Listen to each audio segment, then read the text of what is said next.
Mister Mohandas, നിങ്ങൾ ഇതിനോട് യോജിക്കുമോ?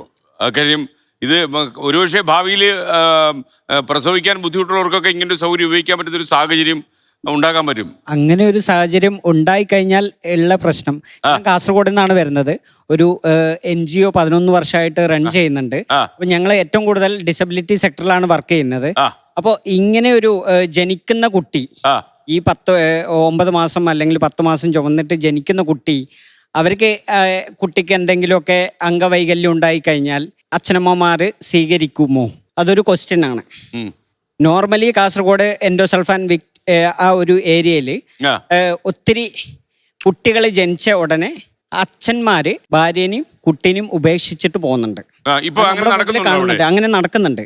അപ്പോൾ ഇങ്ങനെ ഒരു സാഹചര്യത്തിൽ ഇങ്ങനെ ഒരു വാടക ഗർഭം ധരിച്ച് അവര് അങ്ങനെ ഒരു കുട്ടി ജനിച്ചു കഴിഞ്ഞാൽ, അല്ലെങ്കിൽ കുട്ടിക്ക് കറുത്ത നിറം വന്നു കഴിഞ്ഞാൽ, അങ്ങനെയൊക്കെ കാരണം ഇവര് വിചാരിക്കുന്ന ഒരു നല്ലൊരു രാജകുമാരനെ പോലെയോ രാജകുമാരിനെ പോലെയുള്ള ഒരു കുട്ടീനെ ആയിരിക്കും പ്രതീക്ഷിക്കുക. അപ്പോൾ ഇങ്ങനെ വന്നു കഴിഞ്ഞാൽ സ്വീകരിക്കുമോ എന്നുള്ളത് സാറിന് പറയാൻ പറ്റുമോ? ഡോക്ടർ പരശുറാം, അങ്ങനെ വന്നാൽ അല്ല, ഐ തിങ്ക് ഇന്നത്തെ ലോയില് ഇതെല്ലാം വളരെ ക്ലിയർ ആയിട്ട് മെൻഷൻഡ് ആണ്. അതായത് എങ്ങനെ വന്നാലും ആ കുട്ടീനെ അവർ തന്നെ ഏറ്റെടുത്തിരിക്കണം. അവർക്ക് എന്തെങ്കിലും സംഭവിച്ചു കഴിഞ്ഞാൽ അതിന് പകരം ആരായിരിക്കും ഇത് പറയാനൊക്കെ കൊള്ളാം. ആ കുട്ടീനെ എവിടെയും കൊണ്ടുപോയി ഉപേക്ഷിച്ചാലോ? ഗൗതം, ഇത് നിയമപരമായിട്ടുള്ള ഒരു വിശദീകരണം ഉണ്ട്. ഒരാള് സറഗസി ക്ലിനിക്കിൽ അപ്രോച്ച് ചെയ്യുന്നതിന് മുമ്പ് മജിസ്ട്രേറ്റ് കോടതിയിൽ നിന്ന് പേരന്റേജും കസ്റ്റഡിയും റിലേറ്റഡ് ആയിട്ടുള്ള ഒരു ഓർഡർ കിട്ടുന്നുണ്ട്. അദ്ദേഹം അത് എടുത്താൽ മാത്രമേ അദ്ദേഹത്തിന് സറഗസി പ്രൊസീഡിങ്സുമായിട്ട് മുന്നോട്ട് പോകാൻ പറ്റുള്ളൂ. ആ കസ്റ്റഡി അല്ലെ പേരന്റേജ് എന്നുള്ള ഇഷ്യൂ അവിടെ റിസോൾവ് ആണ്.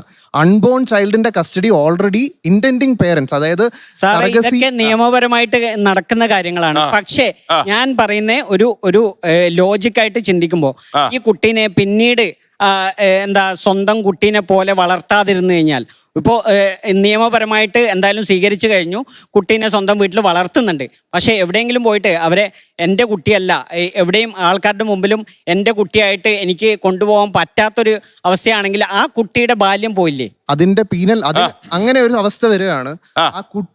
ആ കുട്ടിയെ ഉപേക്ഷിക്കുക അല്ലെങ്കിൽ അബാൻഡൺ ചെയ്യുന്നതും ഒരു ക്രൈമായിട്ട് ഈ ആക്ട് പ്രകാരം തന്നെ വന്നിട്ടുണ്ട്.